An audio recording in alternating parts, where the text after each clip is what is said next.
what we think neurodiversity is in terms of our own personal perspective isn't always what it is in the workplace or how it translates. Today, we are predominantly going to be focusing on dyslexia, dyspraxia, autism, ADHD. Now, there is way more than that when it comes to neurodivergence. This is the tip of the iceberg, but they are the most prevalent conditions, the ones that you're most likely to come into contact with. I'm sure it's in the thousands by this point, and definitely thousands of individuals. I've got genuinely 2 weeks left of my master's in neuroscience, and then I can throw my hat in the air and cry about all the debt. But most importantly, I am neurodivergent. I have dyslexia, dyspraxia, and autism, so I understand it both from a personal perspective, a practical perspective of working with individuals, and hopefully from an academic perspective. Ask me anything. We could go in depth or as shallow as you see fit. A little bit about exceptional individuals. We are a social enterprise which aims to support neurodivergent individuals as well as organizations to accept difference, but to really utilize it. About 80% of our team are neurodivergent, and the revenue we make through doing workshops like today goes back into the community. My first question to all of you is, why is inclusive IT design important? We're going to be looking at neurodiversity, but also how to be inclusive and why it's beneficial. Why do we even care about making things inclusive? Are we doing it just because it looks good? Are we doing it because it actually benefits employees? Why do you think it's a thing? We've got to ensure fit for purpose, to make sure that things are actually useful. It's all right creating things in principle, but if they don't really translate to every individual, isn't great, because our services should be for everyone. That makes me think that maybe they're currently not. You tell me. Because everyone needs to be included. Why? Why should we include everyone? To support colleagues who are important, or even those who aren't important, I'm guessing we all are, needs to include all for maximum benefits. If everyone's is included, we all work better. That is true. I always say that the best adjustments are one that either benefit everyone in the organization or doesn't disadvantage anyone in the organization. While we've got the moral perspective, we also have the legal perspective. We should be as inclusive as it makes others feel included and represented and helps others feel part of the whole team and not an outcast. Absolutely. Excluding colleagues is not good. Plain and simple. Different people with different skills and perspectives make an outstanding team. Let's use some AI magic and see more or less what we're all talking about. It is good for effectiveness and diversity. Some importance that I think, if we do well today, will benefit human rights. Believe it or not, being inclusive and accepting people for their own uniqueness is an essential human right. If we make something better for one person, we're probably making it better for everyone. If people feel valued, they'll create better environments.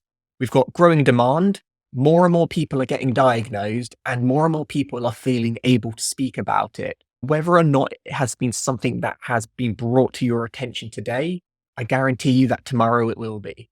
The demand isn't because more and more people are becoming neurodivergent. It's because more and more people are having the right support and awareness in schools and college. As you see those people going off into the working environment, this is going to be becoming more and more prevalent. Global goals. These are goals set by the UN. Now we've got this. It's important. It's probably good to start prioritizing. In our culture of inclusion, what do you think is the most important? Today, we are doing some training, but do you think having training that everyone understands why it's important is the most important? What about diverse leadership? Should we have people at the top of all different mindsets? What about dedicated resources? Do you think it's really important that everyone has access to resources as and when they need it? Innovation. We need to have difference in order to break the mold, to think outside of the box. All you do on this one is move things around. So if it's super important, number 1, less important, number 4. Okay, nice. Moving around, we got training. Cool. Currently, that's number 1. Innovation is key. And this might be a bit of a stretch to some of you, but I do think neurodivergent individuals are going to be absolutely essential to the workforce in the coming years, predominantly because with AI and automation, we are going to be relying more on those who can think beyond the rules. The priority list, they're all important. Moving aside that, just to set the floor, what exactly is neurodiversity? Do you know? Neuro means neuro pathways. The brain has loads of pathways which sends information all over the place. Diversity just means we are all different. Neurodiversity isn't that old of a term, but people who are neurodiverse have always been around. Now you might be like, Nat, you've mentioned neurodiverse, neurodivergent, neurodiversity, neurotypical. There are a lot of terms, and let's break them down. So neurodiversity is a concept, remember? It's not like a label like dyslexia, dyspraxia, it's a concept. It means that people think differently. Neurodiversity is kind of equivalent to biodiversity. You know how there are so many different plant and animal biodiversity is essential. So is neurodiversity. Neurodiversity means people have brains, and within those brains, everyone thinks different. You'll notice in this kind of big subset of brains, there's more pink brains than there are of other brains. These pink brains aren't necessarily better, but they are in the majority. Because they're in the majority, they would be called neurotypical. Now, a neurotypical brain doesn't mean better nor worse nor average. It just means that there are more of them than others. Because more people think this way, more or less, we have designed our systems, our processes, our infrastructure, our societies, our cultures. Everything has been designed for a neurotypical brain. Most of you will probably be neurotypical. This does not mean that you are completely average. It just means the differences between what you find easy and what you find difficult is not as extreme as someone who is neurodiverse, who will be a lot more spiky. Apart from the pink brains, you'll see there are other color brains. None of these are the majority, but they all think differently. They would be called neurodiverse. Individual cannot be neurodiverse. A person is not diverse. Super important. Neurodiverse just means a collective. If you have a group of individuals that all think differently compared to the majority of the population, that would be a neurodiverse group. You can say, I have a neurodiverse team or a neurodiverse family, but you wouldn't say that a person is diverse. That being said, though, if you happen to be one of those people within that group, and you do think in a significantly different way to the majority of those around you, that is when you'd be called neurodivergent. An individual can be neurodivergent. Doesn't mean disability. It just means that your brain works in a way that the rest of the world hasn't really developed its systems and processes for. You can be neurodivergent if you have autism, if you have dyslexia, if you have dyspraxia. These are all ways which were significantly different enough that they were given a diagnosis in order to have a starting point to expand a conversation. But you can also be neurodivergent and not have a diagnosis. How do I know if I'm neurodivergent? The simple way of knowing is 1, it's hereditary. Does it run in the family? If your, mom, grandparents, children are neurodivergent, the likelihood of you being is a lot higher.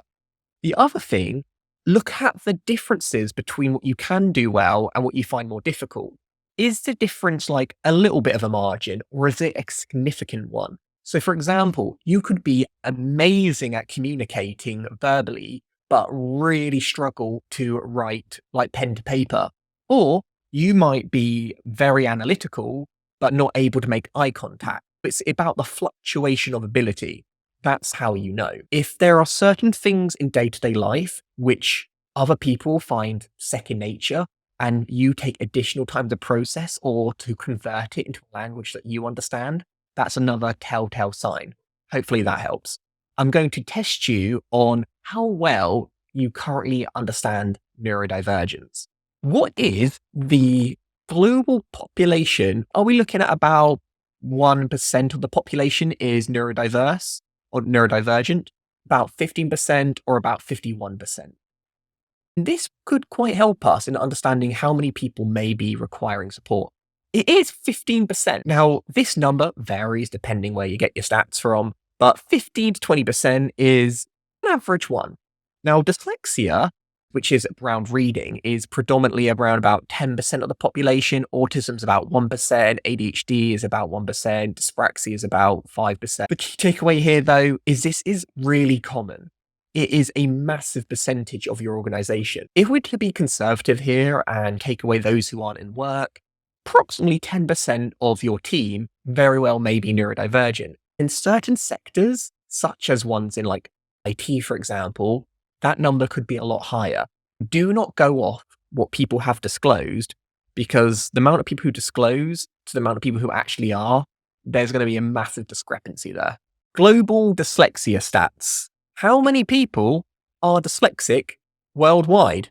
Are we looking about 7 million, 70 million, or 700 million? Now, these numbers are dramatically different, but it's just good to see if we are more or less on the same page. 700 million.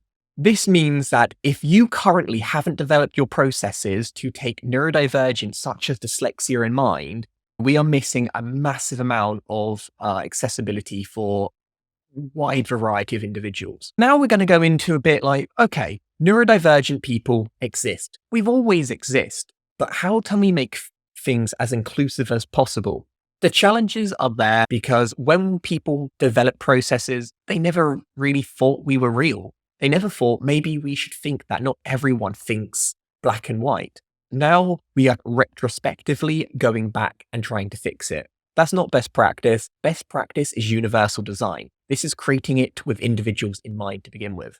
Now, my first question to all of you is optimize video calls for neurodivergent individuals. Let's face it, being on camera can be awkward. What can we do to make video calls as comfortable as possible for all types of learners? Are there any other examples of best practice in order to initiate effective communications? We've got allow people to decide if they want to appear or not. Yes, I do like that, but I do also think if there are certain instances where it is essential, explain why it's essential. When I asked you all to go on camera, I explained why it was useful to me. Or being open to compromises. So maybe you don't need to go on camera, but when you're speaking, if you're able to go on camera, there's always kind of ways around it. Give people choices about how to engage with them exactly. Like today, for example, you can verbally speak to me, you can type, you can use emojis. I don't care how you talk to me. I just want to make sure that your voice is heard. Closed captions, absolutely. Share agenda ahead of time. Let people use chat or head up functions so they can join in when they want. Be present. Don't let people talk over one another, allowing people to have cameras off if needed. Sending slide and papers in advance. Make sure they understand what's being said. Just because someone has verbally told you doesn't mean that what you said is what they heard. I always like to use different analogies, different ways of speaking, making sure whatever I speak, I also have in written form as well. Essentially, it's like a safety net where you're trying to catch any sort of misinterpretations. Recording those who prefer not to attend. I 100% do not expect to remember everything I said today. If you remember one or two things, mission successful, and you'll have the resources to go back to should you want. One of the biggest challenges of those who are neurodivergent is communication and overstimulation. Those with autism and ADHD can get quite hypersensitive and easily distracted. A way that I explain it to people, let's use ADHD for example. The world around us is noisy, busy, smelly. There's a lot of information that is continuously being jammed into our brains. Now, people who are neurotypical are able to tune that information out. So, you know what? I only want to process the important information. The rest go away. Whereas those such as ADHD, their brains absorb everything. And then the brain is processing it all at the same time. That can mean that they're not really digesting the information as effectively, or if something is more stimulating than, say, me, the background is more interesting than me talking. The brain is going to put priority on that. Simple question, yes. Backgrounds that have flickering or moving or too much information attached to them can definitely be a distracting factor. It's difficult to get the right balance. This is why with the avatars, I try to make sure you get the ones that only have a little bit of movement. If they're all swaying all over the place, I'm off. Let's see what we did. We're now doing a little bit of collating. We got accessible options. Nice. Opt-in, opt-out. Inclusive communications. Absolutely. Interactive participation, preparation, sharing, and respectful engagement. Yeah, I'm happy enough with those. Let's rank these in terms of what we think would benefit individuals potentially the most. A lot of these you did all mention, which is great to see. Having an agenda at advance, would that personally benefit you? Would having an agenda in advance of a meeting help you? What about closed captions, aka subtitles? Describing display, rather than just saying, look at this, I'm saying, okay, hi guys, currently I'm wearing a blue top with a plain background. We've got using a chat feature to allowing people to engage, repeating questions to make sure that it wasn't only heard, but was understood. and camera on when speaking. This can allow people to observe emotions, interest. You can gain a lot of information. For instance, I can easily see if you are understanding or not just from viewing a lot of you, which is helpful. All right, so here we got the agenda in advance. Knowing what you're going to be learning so you can maybe brush up beforehand can be really useful. It also means no hidden surprises. Camera on, we've already mentioned, can be very beneficial, but equally, for some people, it can be very distracted by it, so they might not want to. Chat, easy one. Repeat questions, closed captions. Luckily, a lot of this can be put on optional, and describe display. I'm happy with that. I mean, with all of these, it's case by case, but if they're able to be an option, it can definitely help with accessibility. Moving on a bit now to the workplace, how can we make that more inclusive for our colleagues? And what I want to look at now is how feasible things would be. Let's use the IT environment for an example. These are all potential things that maybe you have in your power to implement. I just want you to rank how feasible it would be if some of these things are just not possible. So for instance, maybe you work in an environment where there is no quiet zones, there is no space. It wouldn't be reasonable. So you're okay to say that's not feasible. Even if something isn't feasible, under the UK Equality Act, if someone discloses to you that they have a difficulty in an area, you do have to at least find a solid alternative. Let's see what we got here. Screen readers and text-to-speech tools. Yep, most of you are saying that's completely feasible. I would say that's great, and I use them for day-to-day. In a public environment, it can feel a little bit cringy, making sure that there is quiet spaces to use should someone need them. Task management software, easy enough. Noise cancelling headphones. Some people might consider them as rude when people are wearing headphones on. But remember how I told you about that example of how all the information goes in the brain? If you've got noise cancelling headphones on, it's essentially doing what your ears may do naturally by saying not important, and it focuses on the important information, which is your voice. Noise cancelling headphones do not get rid of people speaking. They just get rid of the repetitive like hums and buzzes around us. Quiet zones are quite good for when you feel overwhelmed. And ergonomic workstations, it's things making sure that you're comfortable, a comfy chair, a nice armrest. Because believe it or not, neurodivergence isn't just mental in terms of cognitive processing. It can also affect your physical, like dyspraxia. A good quote says, ask the neurodiverse what works and what doesn't, and include them in the discussion. Ask, why do we do that? Could we do it another way? One thing that I've seen time and time again is teams getting together, discussing what should be done without actually bringing everyone around to have their own opinion and say. Here, you'll notice there is annoying fluorescent lighting, and I don't know, but I imagine where you work, there probably is some of that. They can be really distracting for those who are neurodivergent, and the reason why is because of the frequency of how the light works. It's essentially like a strobe effect. You visibly may not be able to see it, but your brain is still interpreting it. So essentially it's adding to more distraction, more distress, the color isn't comfortable, and it's something as simple as that. If we were to say fix a simple light, we might be able to increase people's happiness, their retention, their productivity. We aren't just doing these things because it's the right thing to do. We are doing them because it makes business sense. I'm going to throw this back to all of you again. What are some accommodations for neurodivergent colleagues that have you seen or implemented in the past? Any adjustments which maybe you have done or seen or know about, which maybe could support you in the workplace? This list is endless. I'm hopefully expecting a very wide range. Quiet pods, nice. Text-to-speech, screen readers, absolutely. Providing interview questions ahead of time, much like meetings agendas. Yes, I like that one. Hybrid meetings, having advocates, adaptable chairs, flexible work arrangements. Great. I'm sure there's more. I think any adjustments, this doesn't have to be bespoke for someone who is dyslexic, but if there's something which you added, which wasn't there to begin with, that increased someone's ability to work comfortably. Buddies, nice. Okay, noise cancelling headphones are essential for me. Quiet pods or places for people to go into office when having loud calls. Softer lighting. Ask people what would be helpful to them. Yeah, sometimes we're not talking about expensive things like really easy to implement, time to be able to learn about work, five colleagues, culture of raising concerns without being seen as complaining. As we can see here, not all adjustments are what we'd call hard solutions, like technology. Some things can be just policy based, tablets for note taking and links for further reading given by line managers for advice on coping with neurodiversity.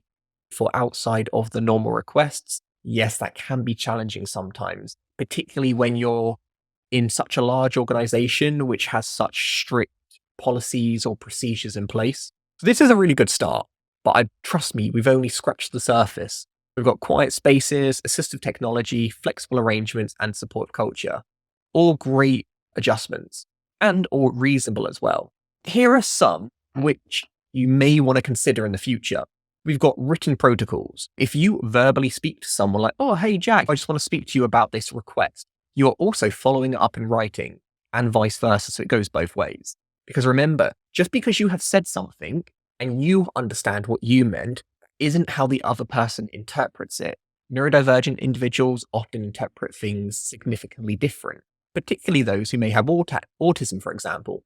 Training sessions keep your knowledge up to date. And that's really important because the technology is changing all the time. If I did a training session for you last year, it would look very different to today. Communication options. This is making sure that no matter the individual's preference, they feel able to reach out and speak with you. Can they write on a chat function with you? Can they phone up and speak with you? Can they physically go and see you? I'm not saying that you need every option for every instance, but the more options you have, the more likely you're going to be able to get more people engaged. Quiet zones, nice and simple. Ergonomic settings, regular check-ins. If you're expecting people to disclose to you straight away, you can think again. Discrimination and stigma is a real thing. It's going to take a long time to create that culture where people feel able to speak about it and feel comfortable. Essentially, getting to know people as people is one of your best ways to do it. Visual aids, knowing that while I can absolutely read, I find visual information easy to digest. So using infographics or, like, for instance, I use little emojis on each one of here. It's a quick way that my brain reads it in a flash, and then I can go to the secondary information. Awareness training, peer support, feedback processes to make sure you're always improving. We've talked about assistive technology and timely adjustments. What I mean by this is rather than having an expectation of how long a task takes, knowing that we all have different abilities on how long things take us, you take that time to collaboratively discuss how long you think a project would take. What are some individual adjustments that you have seen before that we've thought about it a bit more? I want to go back to the question. This could be changing the color of your screen. This could be wearing a hat in the office because you feel self-conscious of your head. It could be using a special calculator. You could have headphones that read things back to you, anything. Specific software, absolutely. I know a lot of you do get requests for implementation of this particular software. Any other ideas? And if done correctly, this is a little image of equality. The technology shouldn't give you an unfair advantage, but it should level the playing field out. Let's say we are talking about you as an individual. There are a few things that you can do. For instance, if you are neurodivergent, working in a low traffic area, this just means, let's say you've got your back and there's people walking behind you all the time, or it's very cold or windy or too hot, or there's like smelly food near you. Anything that adds more sensory information can delay your processing. Multitasking is impossible. The human brain can't do it. What we do is essentially we have an on switch, like, okay, task. It's more about how quick we can shift our focus. You're not actually ever doing two things at once. If you have like things that are causing delays, it can make that switching slower. We've also got visual checklists and timelines, allowing information to be processed and digested quickly. Those with dyspraxia, which is a coordination condition dominantly, essentially is when the brain has so much information trying to process that it gets gridlock or a traffic jam and information comes out a bit slower. When you have things in a more visual process, it essentially breaks things down in bite-sized chunks, so the traffic is able to flow much more fluidly. Break up tasks, phone alerts. I am always forgetting things. I have little reminders on my phone or my watch. I have a little like Alexa device. There are so many things you can do. day planners, headsets, turn off emails and text messages during meetings or certain productivity times. Because while today we're looking at how we can support our peers, we can also look at how to support ourselves. Take notes and recordings as well. Like today, I'm recording. A good example of why allowing people to record sessions is quite useful is, remember how I talked about how the brain doesn't multitask at once? If you are like writing notes down and listening, some people find that easy. But for other people, they're either listening to you or they're writing notes. They aren't doing both at the same time. Because people used to always ask, why are you not taking any notes?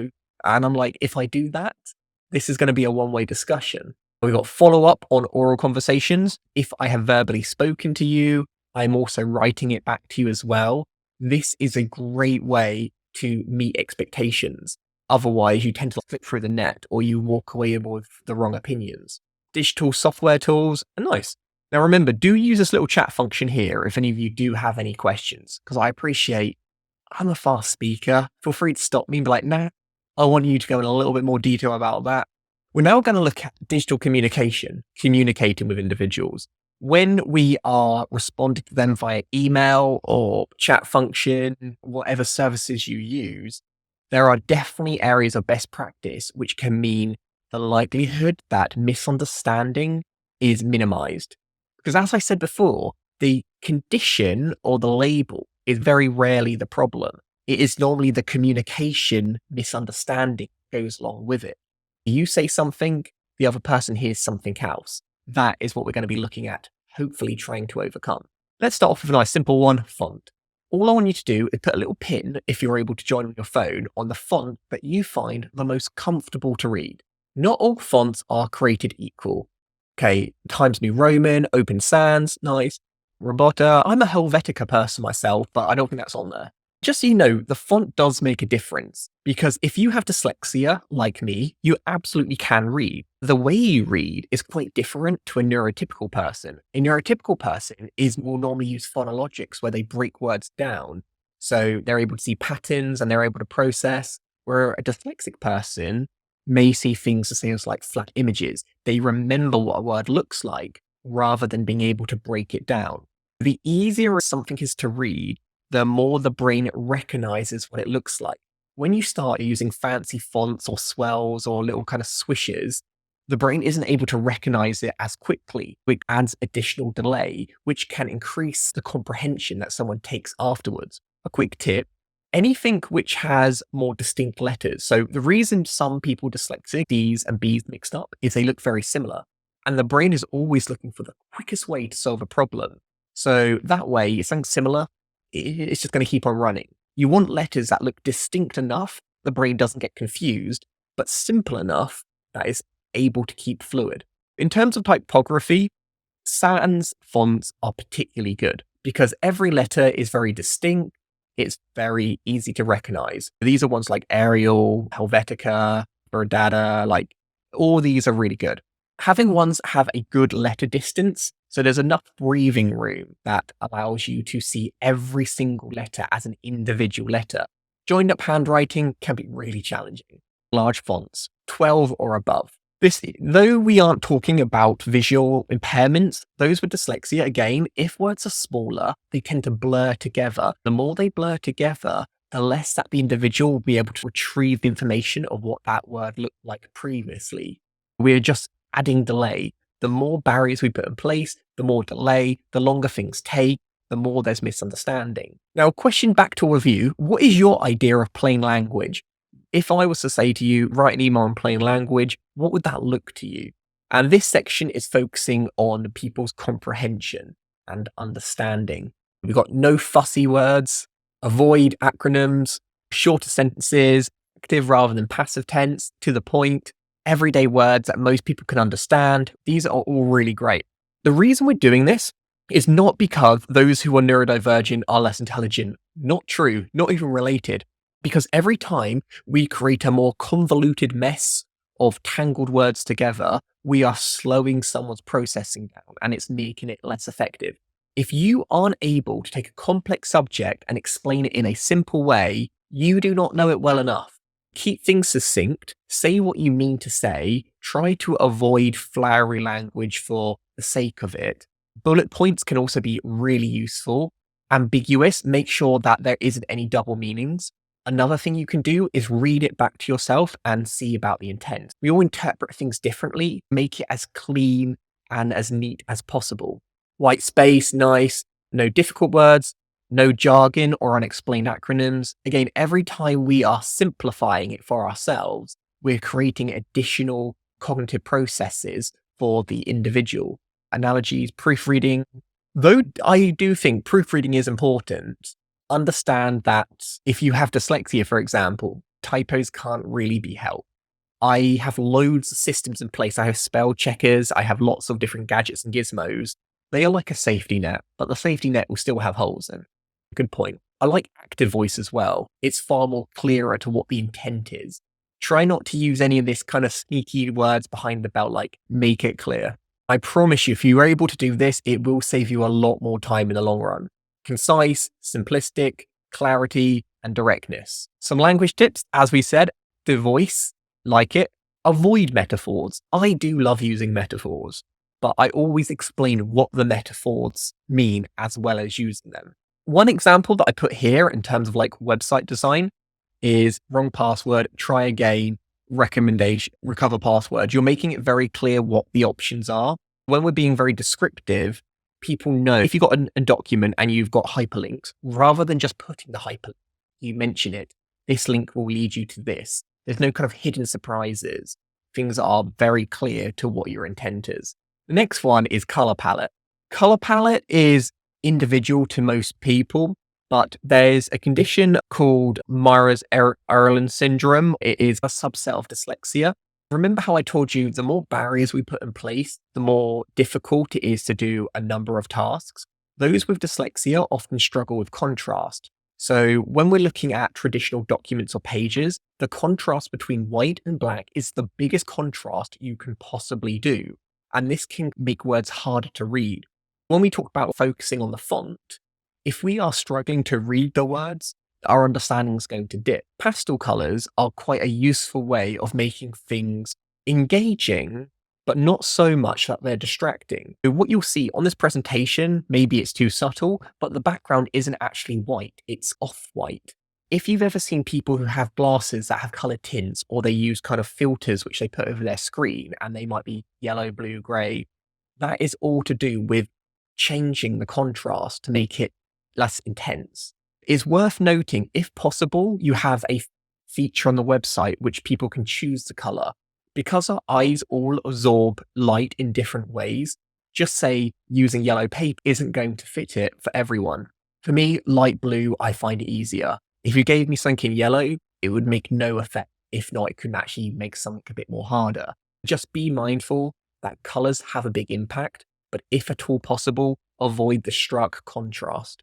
We've got mild colors, avoid bright colors, black and white contrast can be extreme for some. There are loads of like accessibility plugins that you can get for websites. Bear in mind though that they can be a bit clunky and can sometimes slow down the system, so you'd want to do enough tests to make sure that it complements the site rather than take away from it. On to GIFs. We briefly mentioned this when we talked about the background. Is there such thing as too much detail? And I know I've used SpongeBob here, okay? And it's unlikely that you're going to use SpongeBob on a day-to-day. But let's say you use any sort of moving image. GIFs can be a great way. They're fun, they're interesting, they're engaging, but they can also be incredibly distracting. You see, here we've got movement, which is nice, but it repeats really nicely. It starts where it ends. This means you can still do other things. This image is very jarring because it doesn't. It does one motion and it swaps back to the beginning, and it's very obvious. That image is way more distracting than this one. Just be mindful when you think it's a fine balance between adding engagement, not so much that it draws the attention away from the individual. Are these color contrast preferences likely to also work for people with visual impairments, or to be the opposite of what they need?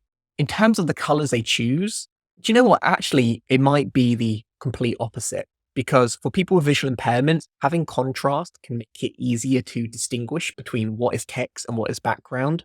This is why having options which allow you to personalize it is better, because you will find if you try to make something super inclusive for someone with autism, unintentionally you're going to be disadvantaging someone with visual impairments or ADHD, for example. That is always like the fine balance. On to sensory stimulation. We talked about being careful with animations, avoiding autoplay, so allowing people to play them at their own speed, and adding subtitles. Let's say you use an image or a GIF to illustrate a point. Rather than have that assumption that the person will clearly know what GIF is supposed to represent, also have it in writing as well. There's been many instances where people have been offended by something I sent because of misunderstandings. This is a really good example, I think, to bring it to light.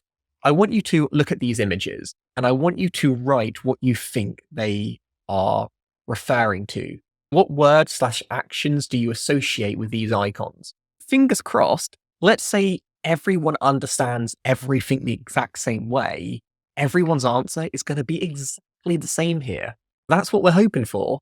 We've got bookmark, we've got pin, attachment, we've got a star. Anyone else? What about favorite? Love, save. Do you see where I'm getting at here? These images all mean the same thing. In some websites, it could be to like something or to pin it. It could be to favorite it. It could be to bookmark, but they are very often used interchangeably. Ideally, to make this inclusive, you would be able to go over it and it would tell you exactly what it means. Because otherwise, a different takeaway here. I will say it's a very pretty image. Being careful. So for instance, piggy bank could mean save, but it's much better to use one which is consistent that most people are able to follow. We've got visual hierarchy and consistency. Icons need to have labels. Do not assume that someone knows what it means. What are you saying? Be very consistent with colors and styles. The more consistent it is, the more the brain gets used to it and the less it's going to be distracted by it. Consistency as well. Keep things as consistent as you possibly can. Then we've got web design, and I'm sure some of you may already be familiar with this. You've got accessibility guidelines that you can easily access online. You can check contrast to make sure that it's not too contrasty, either or.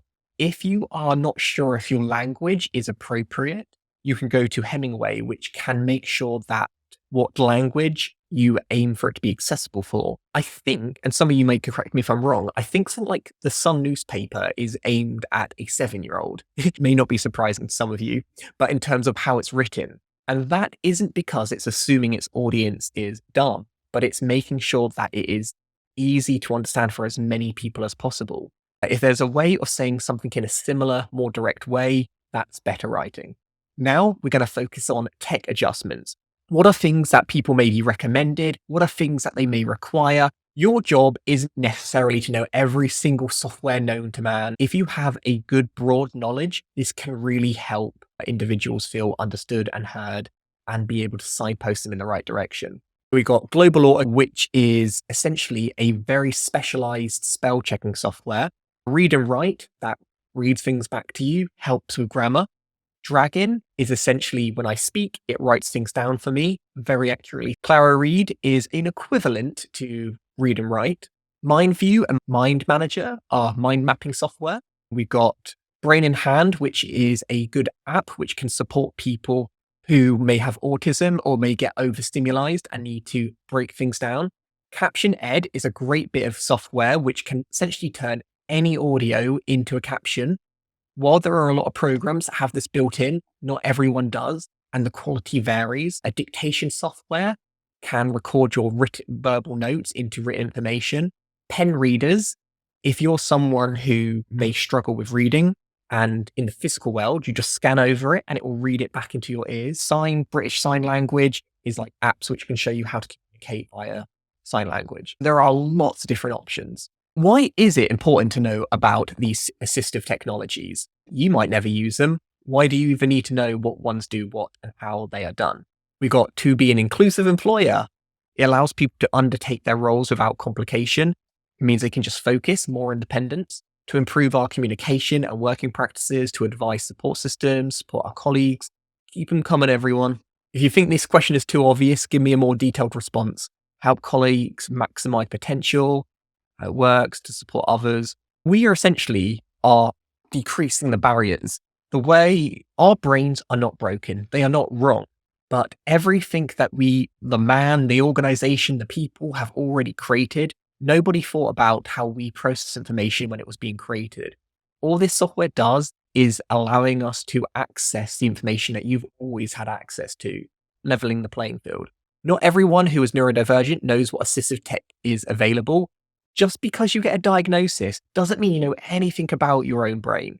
Typically what happens is they give you a diagnosis, say good day to you, and you've got to figure it out on your own. The worst thing you can do is say, what do you want? Hey, what has worked for you in the past? Ideally, they can start the conversation.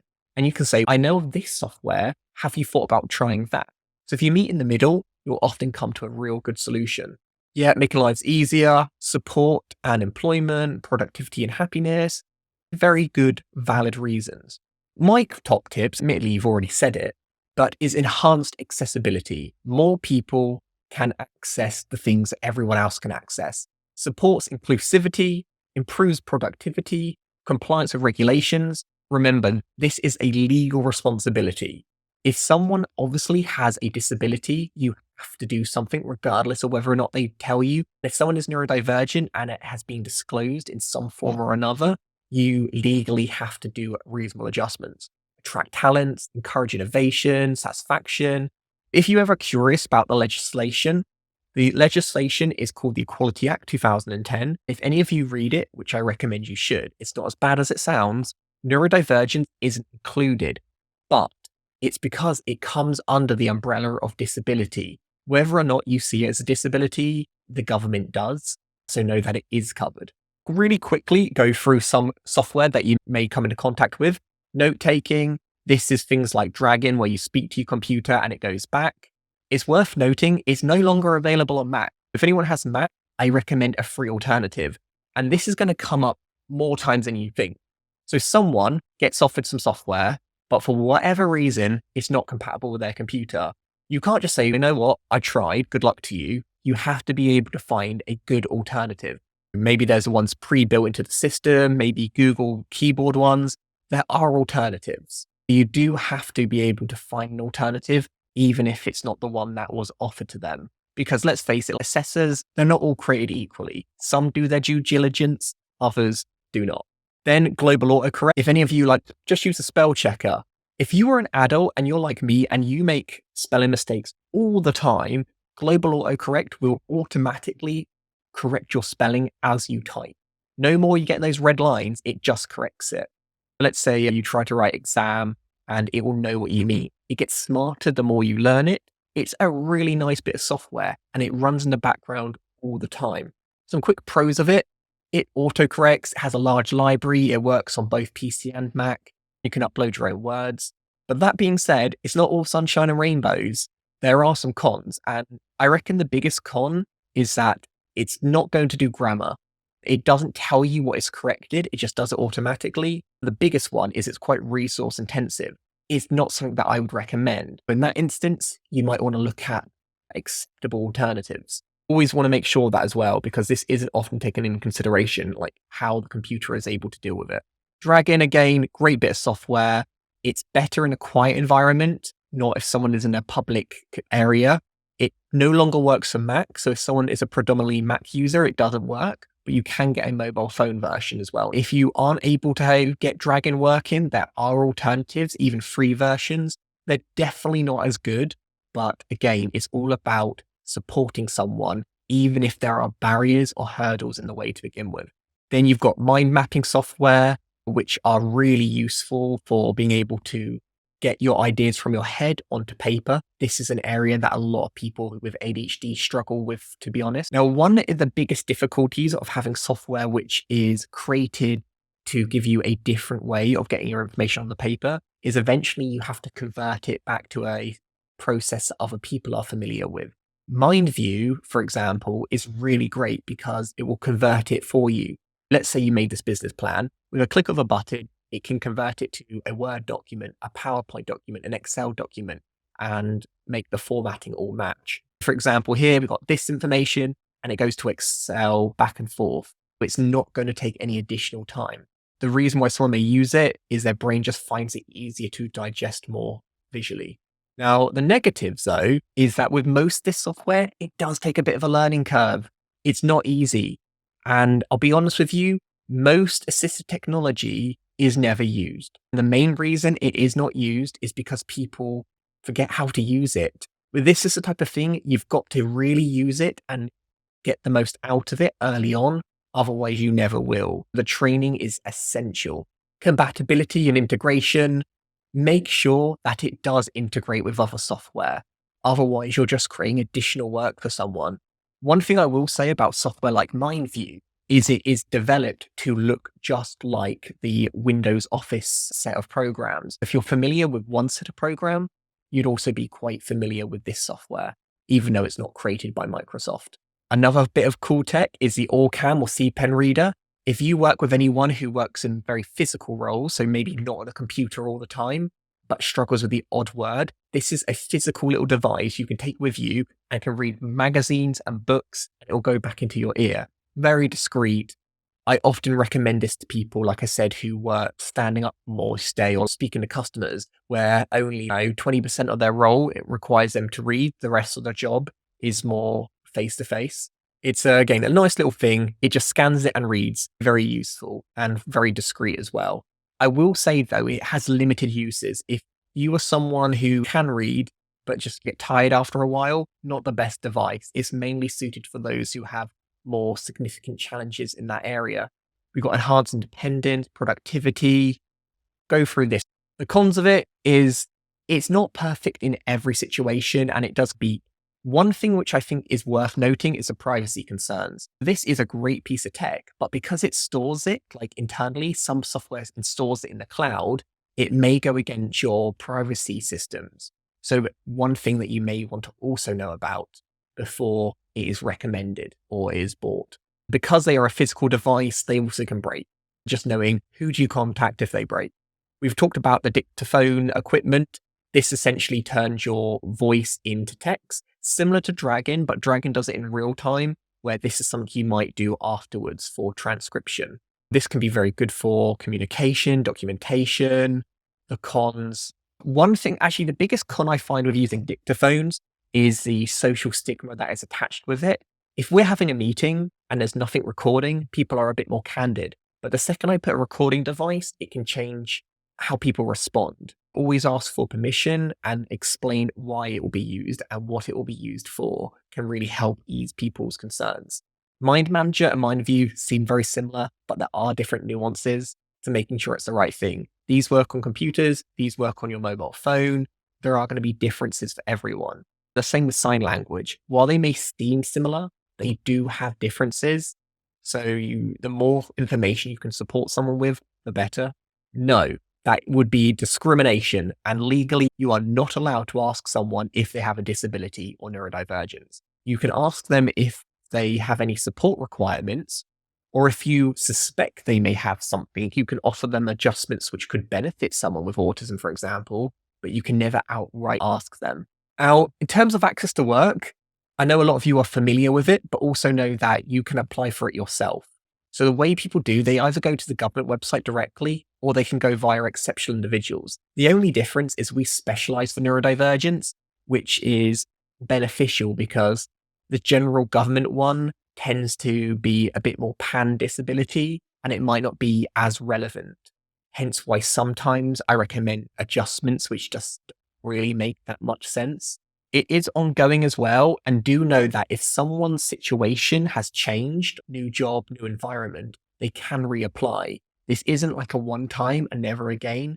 The door is always open. Cool. Cheers, everyone. Enjoy your evenings.